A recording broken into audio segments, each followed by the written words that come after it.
اعوذ باللہ من الشیطان الرجیم بسم اللہ الرحمن الرحیم۔ اللہ تبارک و تعالیٰ کے نام سے شروع جو بڑا مہربان اور نہایت ہی رحم و کرم کرنے والا ہے۔ محترم ناظرین، آج ہم ایک ایسے شخص کے بارے میں بات کریں گے جس کی سخاوت کے قصے دنیا بھر میں مشہور تھے۔ پھر دوستو، اس شخص کا نام حاتم طائی تھا۔ آج ہم حاتم طائی کی زندگی کی سخاوت کے قصے آپ کے سامنے بیان کرنے والے ہیں۔ آپ سے گزارش ہے کہ یہ خوبصورت واقعہ جاننے کے لیے ہمارے اس ویڈیو کو آخر تک ضرور دیکھیں، اور اگر آپ ہمارے چینل پر نئے ہیں تو ہمارے چینل کو لازمی سبسکرائب کر لیں۔ پھر دوستو، آج سے سینکڑوں برس پہلے عرب کے ایک قبیلے طے میں حاتم نامی شخص پیدا ہوا۔ وہ اتنا سخی تھا کہ اس کی سخاوت کے قصے دنیا بھر میں مشہور ہوا کرتے تھے۔ پیارے دوستو، اس کے دروازے پر جو شخص بھی آیا اپنی ضرورت پوری کر کے گیا۔ کہتے ہیں کہ اسے اپنے ایک گھوڑے سے بہت پیار تھا۔ گھوڑا بھی اپنے مالک کا وفادار تھا۔ ایک روز آدھی رات کے قریب اس کے گھر میں چند مہمان آ گئے۔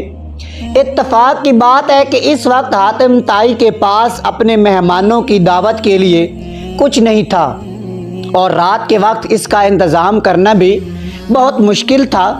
حاتم طائی نے اپنا پسندیدہ گھوڑا ذبح کر کے مہمانوں کی دعوت کر ڈالی اور مہمان نوازی کی لاج رکھ لی۔ محترم ناظرین، حاتم طائی زمانہ جاہلیت میں نہایت مشہور و معروف تھا۔ اس کی بیوی معاویہ بنت افزر اس کو ٹوکتی رہتی کہ اتنی زیادہ سخاوت مناسب نہیں ہے، ذرا اپنا ہاتھ روک کر خرچ کیا کرو۔ اس کے احتطاط اور اعتراض کا حاتم طائی پر کوئی ذرا برابر بھی اثر نہیں ہوتا۔ وہ اس کی جلی کٹی سنتا تو ضرور تھا، مگر اپنی مرضی کرتا تھا، اور بہت ہی سخاوتی انسان تھا وہ۔ اس کے پاس دور دور سے لوگ ملنے کے لیے آتے تھے۔ اس کی مہمان نوازی سے لوگ لطف اندوز ہوتے اور ڈھیر ساری دعائیں دے جاتے تھے۔ پھر دوستو، معاویہ کا ایک چچا زاد تھا جس کا نام مالک تھا۔ وہ معاویہ کو پسند کرتا تھا۔ ایک دن اس نے معاویہ سے کہا کہ کس طرح تمہارا شوہر بغیر سوچے سمجھے مال لٹاتا ہے۔ اس کے پاس اتنے قیمتی مال ہی کیوں نہ ہو، جب تک وہ اسے خرچ نہ کر لے اسے چین نہیں آتا۔ اب تو اس کے پاس جائیداد ہے، اگر اسی طرح یہ حاتم طائی اپنا قیمتی مال لٹاتا رہا تو ایک دن وہ بھی آئے گا کہ وہ کنگال ہو جائے گا، پھر تمہاری زندگی اجیرن ہو جائے گی۔ اگر اچانک یہ مر جائے تو سوچو تمہارا کیا بنے گا۔ اب یہ اسے ورگلا رہا ہے، تمہارے بچے بھوکے اور بے یار و مددگار رہ جائیں گے۔ اس نے اس کی بیوی سے کہا۔ معاویہ نے مالک کی بات کی تصدیق کی اور اسے سراہا۔ تم واقعی میرے خیر خواہ ہو، مگر میں کیا کر سکتی ہوں مالک نے اسے ورگلایا۔ اگر تم حاتم طائی سے طلاق لے لو تو میں تم سے شادی کر لوں گا۔ میں مالی طور پر حاتم طائی سے زیادہ مستحکم ہوں، مالدار ہوں اور صاحب جائیداد ہوں۔ میرے ساتھ تمہیں کوئی پریشانی نہیں ہوگی۔ یہ اسلام سے پہلے کا دور تھا۔ اس دور میں عورتوں کا اپنے خاوند سے طلاق لینے کا طریقہ یہ تھا کہ عورت جانوروں کے بالوں سے بنے خیمے میں بیٹھ جاتی۔ اگر اس کے گھر کا دروازہ مشرق کی طرف ہوتا تو وہ خیمے کا دروازہ مغرب کی طرف کر لیتی، اور اگر مغرب کی طرف ہوتا تو مشرق کی طرف پھیر دیتی۔ یہ گویا اعلان تھا کہ عورت اپنے خاوند کے ساتھ نہیں رہنا چاہتی۔ معاویہ اپنے چچا زاد کی چکنی چپڑی باتوں میں آ گئی۔ اس نے اسے خوب ورگلایا اور آخر کار اس نے خیمے کے دروازے کا رخ بدل لیا۔ حاتم طائی گھر آیا تو دیکھا کہ دروازے کا رخ بدلا ہوا ہے۔ اسے سمجھ آ گئی کہ معاویہ اس کے ساتھ نہیں رہنا چاہتی۔ اس نے اپنے بیٹی عدی کو بلایا اور کہا، دیکھو تمہاری ماں نے کیا کیا ہے۔ عدی نے کہا، میں نے بھی تو دیکھ لیا ہے، مگر میں کیا کر سکتا ہوں۔ حاتم طائی نے اپنے بیٹے کا ہاتھ پکڑا اور تھوڑی دور ایک وادی میں جا کر سکونت اختیار کر لی۔ پھر دوستو، اسی دوران 50 افراد پر مشتمل ایک قافلے نے حسب معمول حاتم طائی کے گھر آ کر پڑاؤ ڈالا۔ مہمانوں کا قافلہ دیکھ کر معاویہ کے پاؤں تلے سے زمین نکل گئی۔ اس نے اپنی کنیز کو بلوایا اور کہا، میرے چچا زاد بھائی مالک کو مہمانوں کا بتاؤ، اس سے کہو کہ ان کے لیے دودھ اور کھانے پینے کا سامان فوراً بھجوائے۔ आखिर मेहमान नवाजी तो करनी होगी। कनीज़ सोच रही थी कि आज लोग हातिम का मकाम जान लेंगे, यकीनन आज की रात फैसला कुन है।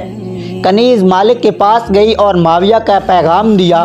पैगाम सुनते ही मालिक ने अपना सर पीटना शुरू कर दिया, अपनी दाढ़ी नोची और कहा कि जाओ माविया को मेरा सलाम कहो और ये कहो कि इस मेहमान नवाजी और इसराफ की वजह से ही तो मैं तुम्हें हातिम से तलाक लेने का मशवरा दिया था। अब मुझे इस मुसीबत में तुम क्यों फंसाना चाहती हो? बाज़ आया ऐसी सखावत और मेहमान नवाजी से। एक साथ 50 आदमियों की मेहमान नवाजी मेरे बस की बात नहीं है। कनीज़ ने आकर माविया के सामने मालिक के अल्फाज दोहरा दिए। माविया को ये जवाब अच्छा ना लगा। घर में मेहमान बैठे थे, आखिर वो हातिम ताई की बीवी थी। उसके घर में हर वक्त मेहमानों का मेला लगा होता था। उसने अपनी कनीज़ से कहा, जाओ तुम हातिम ताई इतना दूर नहीं, करीब ही है, तुम हातिम ताई से कहो वो वादी में ठहरा हुआ है, उसे बताओ कि तुम्हारे घर में मेहमान भूखे प्यासे बैठे हैं, उनके खाने का बंदोबस्त करो। कनीज़ भागती हुई वादी की तरफ गई। दूर से हातिम ताई को पुकारा, मेहमानों की खबर दी। उसने कहा, अहला व सहला, मेहमानों को खुश आमदीद। वो भागता हुआ ऊँटों के बाड़े में आया, 2 ऊँट खोल कर खेमे के पास लाया और उनकी पिछली टांगों के घुटने काट डाले। इस दौर में ज़िबा करने का यही तरीका था। माविया ने देखा तो ज़ोर ज़ोर से चिल्लाने लगी, ये तुम क्या कर रहे हो? मैंने इस वजह से तो तुमसे जुदाई इख्तियार की थी। ये ऊँट मेरी औलाद के लिए छोड़ दो। मेहमानों की खिदमत किसी और तरीके से भी हो सकती है। हातिम ताई ने जवाब दिया, माविया तेरा सत्यानाश हो। जिस ज़ात ने इन मेहमानों को, तेरी औलाद को और सारी मखलूक को पैदा किया है, वही इनका रोज़ी रसां भी है। तुम फिक्र करने वाली कौन होती हो? हातिम ताई के दौर में एक बादशाह नौफिल हुकूमत करता था। वो हातिम की शोहरत से बड़ा ही जलता था। एक दिन वो बहुत बड़े लश्कर के साथ हातिम ताई पर हमला करने चला।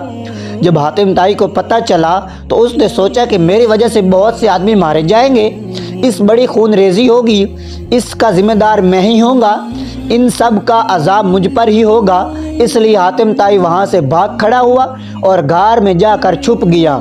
जब हातिम के गायब होने की इतला नौफिल को मिली तो उसने हातिम की तमाम जायदाद और उसके कीमती घोड़े कब्ज़े में ले लिए। उसने ये ऐलान भी कर दिया कि जो शख्स हातिम ताई को गिरफ्तार करके मेरे पास लाएगा, उसे मुँह मांगा इनाम दे दिया जाएगा। ये ऐलान सुनकर लालची लोगों ने अपनी किस्मत आजमाने का फ़ैसला किया और हातिम की तलाश शुरू कर दी, लेकिन वो सब नाकाम रहे। कुछ लालची लोगों ने अपनी किस्मत आजमाने का फ़ैसला किया और हातिम ताई की तलाश शुरू कर दी, लेकिन वो सब नाकाम रहे। एक दिन एक बूढ़ा लकड़हारा अपनी बीवी और बच्चों के साथ सूखी हुई लकड़ियां ढूंढते हुए पहाड़ के दामन में गया। वहीं घर में हातिम ताई छुपा हुआ था। बुढ़िया बोली, काश हातिम ताई हमारे हाथ लग जाए तो इस बुढ़ापे में हमें लकड़ियां ढूंढना ना पड़े, बल्कि बादशाह से बहुत सा इनाम कराम लेकर आइंदा आराम की ज़िंदगी बसर करें। पर दोस्तों, इतनी सख्त मेहनत से जान छूट जाए। ये बूढ़ा आदमी बोलने लगा, कैसी बातें करती हो? हमारी किस्मत में आराम कहाँ? हमारी किस्मत में तो यही लिखा है कि रोज़ लकड़ियाँ जमा करें और शहर जाकर फ़रोख्त करें, तब कहीं नान नमक का इंतज़ाम हो। तू इतना ना सोचा कर, हातिम हमारे हाथ नहीं लग सकता। बुढ़िया ठंडी सांस भर कर चुप हो गई। हातिम ताई गार में छुपा हुआ उन दोनों की बातें सुन रहा था।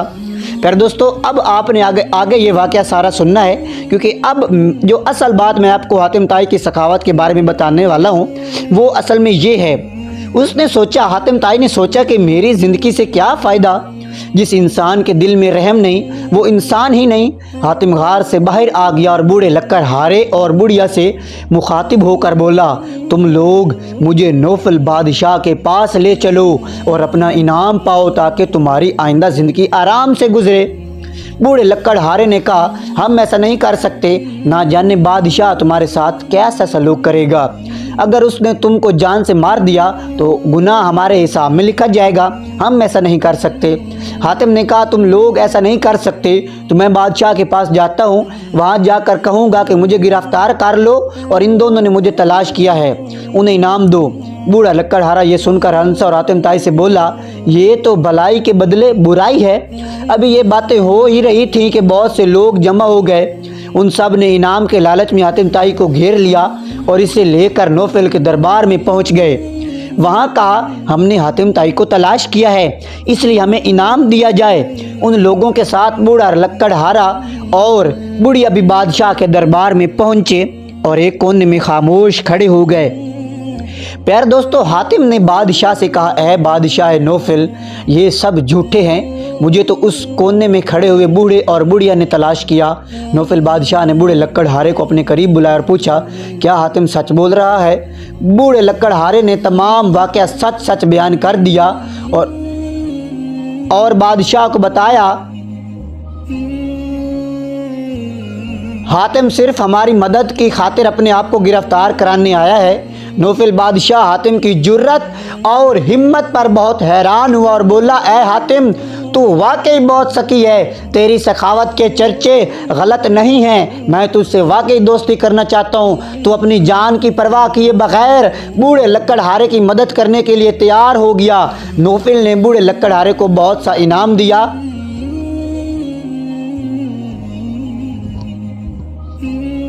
नौफल ने बूढ़े लकड़हारे को बहुत सा इनाम देकर रुखसत किया और हातिम को कई दिन तक शाही मेहमान बनाकर रखा और फिर इज्जत के साथ रुखसत किया।